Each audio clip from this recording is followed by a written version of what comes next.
नमस्कार दोस्तों, मेरा नाम प्रतीक मिश्रा है और मैं हैदराबाद के एक छोटे से गांव का रहने वाला हूं।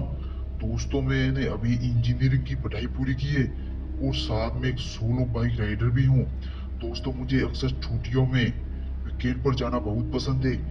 एक दिन मेरे साथ कुछ ऐसी घटना घटित होती है जिसे आज भी सोचता हूं तो मेरे शरीर की रूह कांपने लगती है। आज से लगभग 2 साल पहले की बात है। मैं अपने बाइक को लेकर कोलकाता लॉन्ग ड्राइव पे जा रहा था। रास्ता बहुत लंबा था और ये रास्ता जंगलों के जरिए जा रहा था।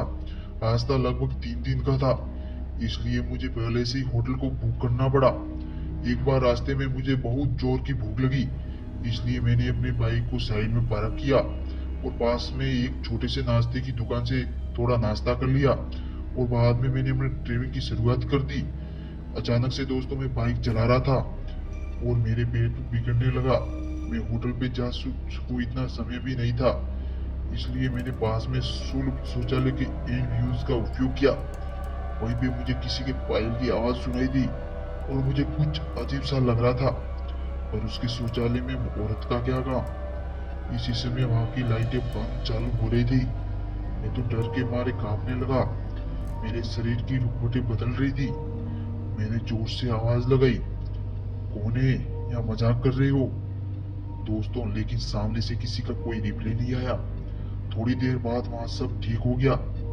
मैं जल्दी से बाहर निकलने की कोशिश कर रहा था, लेकिन वॉशरूम का दरवाजा नहीं खुल पा रहा था। मैंने चौकीदार को आवाज लगाई।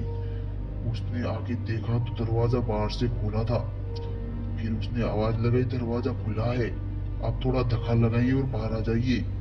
मैंने धक्का दिया तो दरवाजा खुल गया। मैं पैसा देकर बाहर निकल ही रहा था कि फिर से मेरा पेट खराब होने लगा। मुझे हाउस में खतरनाक वॉशरूम में नहीं जाना था, लेकिन मेरे पास कोई और चारा भी तो नहीं था। इस बार लगभग 2-3 मिनट हुई होगी कि वापस से लाइट चालू बंद होने लगी और साथ में कोई स्त्री के हंसने की आवाज भी आ रही थी।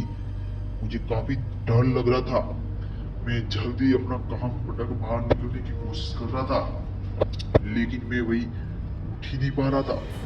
मुझे ऐसा लग रहा था कि कोई मुझ पे बैठ गया हो। मैं अपनी पूरी ताकत लगा के खड़ा होने की कोशिश की और दरवाजा खुलने के बाहर निकलने की पूरी कोशिश की। बाहर आके देखा तो मैंने सुलभ शौचालय के मुख्य दरवाजा बंद था और उस पर काफी सारे जीव जंतु चिपके हुए थे। ये सारा खौफनाक दृश्य देखकर मेरे तो प्राण ही निकल गए और ऐसा महसूस होने लगा। मैं जोर जोर से रोने लगा। वहां पे काफी अंधेरा था और काफी दुर्गंध भी आ रही थी। मुझे लगा कि यहाँ से कैसे बाहर निकल पाऊंगा। उसी वक्त मेरे सामने एक बड़ी लाल आंखें वाली, लंबे बालों वाली भयानक औरत खड़ी थी। उसे देखकर मेरे तो होश ही उड़ गए। मैं तुरंत ही दरवाजे की ओर दौड़ा, लेकिन घबराहट की वजह से मेरे पैर फिसल गया और मैं नीचे फर्श पर गिर पड़ा। पायल की आवाज, वही भयानक औरत मेरी तरफ आ रही थी। उसे देखकर लगा कि आज मेरी जिंदगी का आखिरी दिन है। अब मैं बचने वाला तो हूं ही नहीं। थोड़ी देर में वो औरत मेरे पास आकर बैठ गई और मुझे जानवर की जैसे सूंघने लगी। मुझे अपनी मौत साफ साफ दिखाई दे रही थी। फिर अपने सारी हिम्मत लगा के आखिरी कोशिश करके जोर लगा के खड़ा हो गया और जोर जोर से दरवाजे को हिलाने लगा। थोड़ी देर बाद दरवाजा टूट गया और मैं बाहर निकल गया। जब मेरी नजर बाहर खड़े लोगों के सामने पड़ी तो मैंने देखा कि लोग मेरे सामने ऐसे देख रहे हैं जैसे मैं कोई पागल खाने से बाहर आया हूँ। लोग मुझे यहाँ तक बोलने लगे, पागल है क्या, पी के आया है? तभी वहां पास खड़ा आदमी ने मुझे पूछा कि भाई तुम वहां अंदर क्या कर रहे थे? मैंने कहा भाई मैं कोई अंदर घूमने नहीं गया था, बल्कि टॉयलेट करने गया था। मेरी बात सुनकर उस भाई ने मुझे कहा, तुम जरा पीछे मुड़कर देखो। मैंने जब उस आदमी की बात सुनकर पीछे मुड़कर देखा तो होश ही उड़ गई।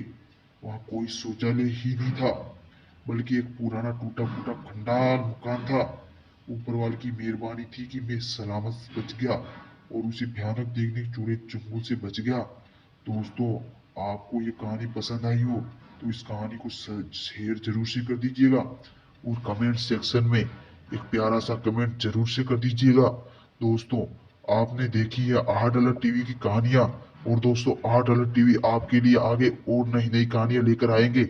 इसीलिए रोज देखते रहिए आर्ट अलर्ट टीवी की कहानियां। धन्यवाद।